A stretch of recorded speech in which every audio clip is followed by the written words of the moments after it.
एक समय की बात है, एक छोटी सी लड़की थी जिसका नाम परीक्षा था। वह एक जानकार और साहसी बच्ची थी, हमेशा नई कहानियों और रोमांचक रहस्यों की तलाश में।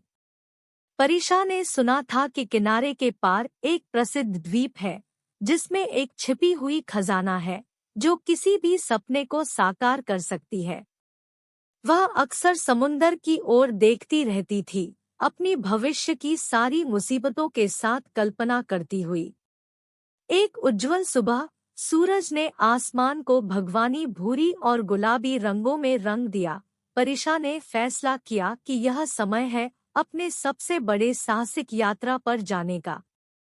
उसने अपने पसंदीदा स्नैक्स, एक नोटबुक और पेन, और उन किस्मती कहानियों पर आधारित एक विश्वसनीय नक्शा को अपने बैग में डाल लिया, जिन्हें उसने गांव के बुजुर्गों से सुना था। उसने अपने सुखद कुटिया के लिए, अपने माता पिता के लिए एक नोट छोड़ दिया और उधर निकल पड़ी।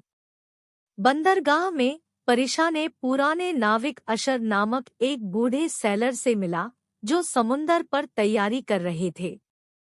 वह उसके पास गई, अपनी आंखों में उत्साह की लहर लेकर, और उसके दिल में उसके सपने का साझा किया, जिसमें समुंदर की उस लड़ीवाली द्वीप पर छिपी हुई खजाना को पाना था। अशर कप्तान ने उसकी आंखों में उत्साह की भावना को देखा, लेकिन उसी समय उसके भी अपने जीवन में एक समय पर साहस की भावना देखी। गर्म मुस्कान के साथ कप्तान अशर ने परीक्षा को अपने बुरे लेकिन मजबूत नाव सी सेरेनेड में स्वागत किया। क्रू, जिन्होंने अपने जीवन को अनिश्चित पानी में नेविगेट करने में बिताया था, अपनी युवाओं के प्रति कौतूहलित थे, लेकिन कप्तान अशर के फैसले का सम्मान करते थे। नाव दूर के द्वीप की ओर चली गई। परीक्षा ने अपने दिन को नाविकों से सीखते हुए, समुंदर की कहानियों को सुनते हुए और नेविगेशन समझने के लिए सितारों की अध्ययन की। उसके साथ क्रू के बीच में एक संबंध बन गया, और उसकी साहसी भावना और भी मजबूत हुई। आखिरकार उस दूरदर्शी द्वीप पर पहुंचने पर एक हरा भरा और रहस्यमयी स्वर्ग निकला। परीक्षा ने अपने दिनों को घने जंगलों, चमकती हुई नदियों और छिपे हुए गुफाओं की खोज में बिताया। उसने अजीब जानवरों, जीवंत फूलों को देखा, और छिपे हुए जलप्रपातों और प्राचीन किलों की खोज में रोमांच महसूस किया। रास्ते में उसने अपनी साहसिकता और साहस का परीक्षण करने वाले चुनौतियों का सामना भी किया।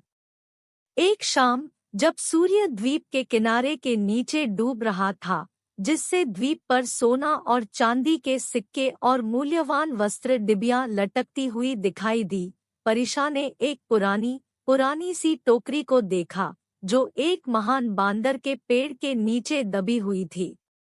उसके दिल की धड़कन तेजी से बढ़ गई जैसे ही उसने उसे साफ किया और सावधानी से खोला। भीतर उसने चमकील हीरे, सोने के सिक्के और कीमती वस्त्र ढूंढे। यह वही प्रसिद्ध खजाना था जिसका सपना उसने देखा था, और वह फेरीबूता से चमक रहा था, जैसे कि फेरीटेल की कहानियों की बात हो। दिल के साथ परीक्षा ने धीरे से खजाना को इकट्ठा किया और जहाज पर वापस जा रही थी, जहां कप्तान अशर और क्रू उसे सलामत और सफलतापूर्व देखकर बहुत खुश थे।